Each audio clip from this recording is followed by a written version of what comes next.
दर्शन कल हो उठा के दर्शन कल हो उठा के दर्शन कल हो उठा के दर्शन कल हो।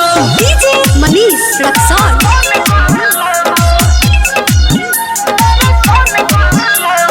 Manish recording studio Raxaul Raghunathpur. सैया हो जब बोले पहलंगिया नहीं ली तो बोले जवनिया के मजा न मिली।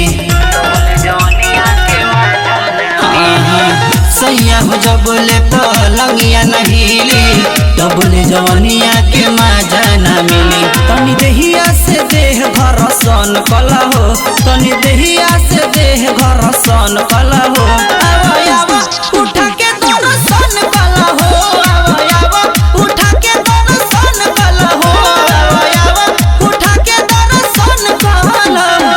डीजे मनीष रक्सौल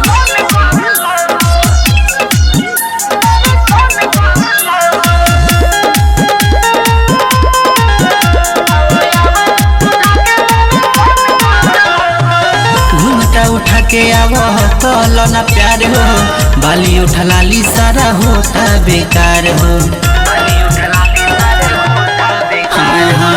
घूमटा उठा के आव कल न प्यार हो बाली उठा लाली सारा होता बेकार।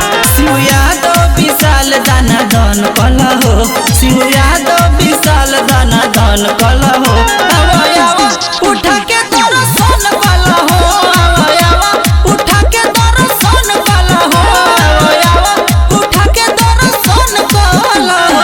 अरे कर लीजिए ना। Manish recording studio Raxaul Raghunathpur.